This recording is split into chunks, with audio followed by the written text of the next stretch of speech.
Congress party జాతీయ అధ్యక్షులు గౌరవనీయులు మాజీ ముఖ్యమంత్రి వైఎస్ జగన్మోహన్ రెడ్డి గారి నాయకత్వంలో అన్నదాతకి అండగా వైఎస్ఆర్సీపీ అనే కార్యక్రమం ఈరోజు రాష్ట్రంలో ప్రతి జిల్లాలో కూడా వైఎస్ఆర్ కాంగ్రెస్ పార్టీ తరఫున ఈరోజు కలెక్టర్ గారికి వినతి పత్రం అందజేస్తుంది. దాదాపుగా 10 రోజుల క్రితం జగన్మోహన్ రెడ్డి గారి నాయకత్వంలో ఈ కార్యక్రమం అనౌన్స్ చేసి జిల్లాలో ఉన్న అన్ని వైఎస్ఆర్ కాంగ్రెస్ పార్టీ నాయకుల్ని, కార్యకర్తల్ని, రైతులను అందరిని గారా మమేకం చేసుకుంటూ కలెక్టర్ గారికి వినతి పత్రం ఇద్దామని చెప్పని మేము దాదాపుగా 10 రోజుల నుంచి ప్లాన్ చేసుకుంటే 2 రోజుల క్రితం ఏదో ప్రభుత్వం నుంచి కార్యక్రమం అనౌన్స్ చేశారని చెప్పని మాకు పర్మిషన్ ఇచ్చి మీరు చేసుకోండి అని చెప్పిన తర్వాత ఈరోజు ఉదయం జిల్లాలో ఉన్న ముఖ్యమైన వైఎస్ఆర్ కాంగ్రెస్ పార్టీ నాయకుల్ని, కార్యకర్తల్ని, మహిళలని గారా చూడకుండా ప్రతి ఒక్కరిని గారా ఈరోజు నగరానికి మారుమూలగా ఉన్న పోలీస్ స్టేషన్లో దాదాపుగా 6 గంటలు 7 గంటలు ఈరోజు కూర్చోపెట్టి కూటమి ప్రభుత్వం దిగజారిపోయిందని చెప్పి సందర్భంగా ఈరోజు మేము ఏం తప్పు చేసాం? మేమేమైనా ధర్నా చేస్తా అన్నావా? మేమేమైనా రాష్ట్రారోక చేస్తా అన్నావా? లేకపోతే మేమేమైనా దిష్టిబొమ్మ దహనం చేస్తా అన్నావా? మేమందరం గారా ఒక ముఖ్యమైన నాయకులు, కార్యకర్తలు, కొంతమంది రైతులతో కలిసి కలెక్టర్ గారికి ఒక వినతి పత్రం ఈరోజు రాష్ట్రంలో రైతన్నలు పడుతున్న ఇబ్బందులు కానివ్వండి, మరీ ముఖ్యంగా ఎన్టీఆర్ జిల్లా అంటే రైతాంగానికి ఎంతో మారుపేరున్న ఈ యొక్క జిల్లాలో రైతులు పడుతున్న ఆవేదనని, ఇబ్బందుల్ని కలెక్టర్ గారికి శాంతియుతంగా, ప్రశాంతంగా ఒక వినతి పత్రం ఇస్తామని చెప్పని దానికి ఈరోజు మేమేదో రౌడీల్లాగా, గూండాల్లాగా, లేకపోతే మేమేదో నేరాలు చేసినలాగా నిర్దాక్షిణ్యంగా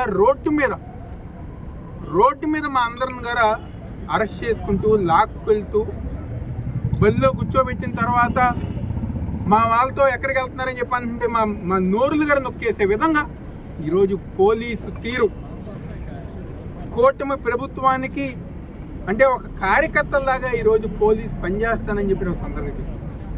నిజంగా కూటమి ప్రభుత్వం చంద్రబాబు నాయుడుకి కానివ్వండి, పవన్ కళ్యాణ్ కానివ్వండి, లేకపోతే బీజేపీ నాయకులకు కానివ్వండి దమ్ము ధైర్యం ఉంటే మీరు ఇచ్చిన హామీలు అమలు చేయండి. రైతులకు మీరు ఇస్తా అన్న ఏడాదికి 20,000 రూపాయలు పెట్టుబడి సాయం ముందు అది అందించండి. మొన్న మీరు ఏదైతే బడ్జెట్ ప్రకటించారో రైతాంగం గురించి ఒక్క మాట అన్నా మాట్లాడారా? రైతుల గురించి ఒక్క మాట అన్నా మాట్లాడారా?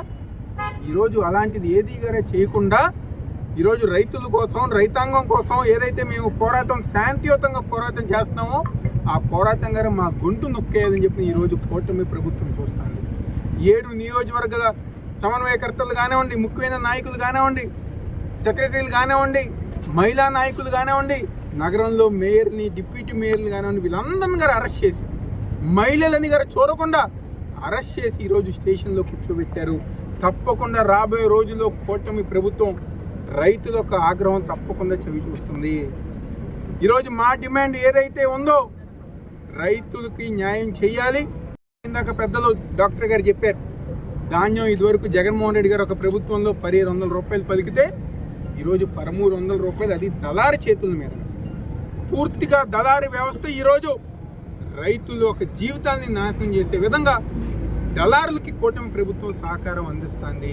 ఇదివరకు మా ప్రభుత్వంలో ఆర్బీకే సెంటర్లు కానివ్వండి, రైతులకు కావాల్సిన ప్రతి విషయంలో కూడా మేము అండగా ఉన్నాం. కానీ ఈరోజు అలాంటి పరిస్థితి లేదు. అలాంటి పరిస్థితి కానివ్వండి, అలాంటి సందర్భం కానివ్వండి, ఏది గారు లేకుండా రైతులు మోసపోతున్నారు. రైతులు ఎంతోమంది అన్యాయం ఇదవుతున్నారు. కాబట్టి తప్పకుండా రైతాంగానికి వైఎస్ఆర్ కాంగ్రెస్ పార్టీ జగన్మోహన్ రెడ్డి గారు ఒక నాయకత్వంలో మేమందరం గారు అండగా ఉంటాం. ఈరోజు ఎంతమంది ఎన్ని ఇబ్బందులు పెట్టినా, మమ్మల్ని ఎంత అరెస్ట్ చేసినా ఈరోజు మా బృందం ఎమ్మెల్సీ గారు అరుణ్ గారు కానివ్వండి, మా జగ్గేపేట ఇన్ఛార్జ్ గారు కానివ్వండి, మా నాయకులు అందరూ గారా కలెక్టర్ గారు ఆఫీస్కి వెళ్ళి ఆ వినతి పత్రం గారు అందజేస్తాం గారు జరిగింది. తప్పకుండా ఇదే విధంగా ఎన్టీఆర్, వైఎస్ఆర్ కాంగ్రెస్ పార్టీ నాయకులు, కార్యకర్తలు అందరం గారా ఐకమత్యంతో రాబోయే రోజుల్లో ప్రభుత్వ వ్యతిరేక కార్యక్రమాలు ఏదైతే ప్రజా వ్యతిరేక కార్యక్రమాలు చేస్తున్నారో అవన్నీ గారా ఎదుర్కొంటామని చెప్తూ సెలవు తీసుకుంటాం.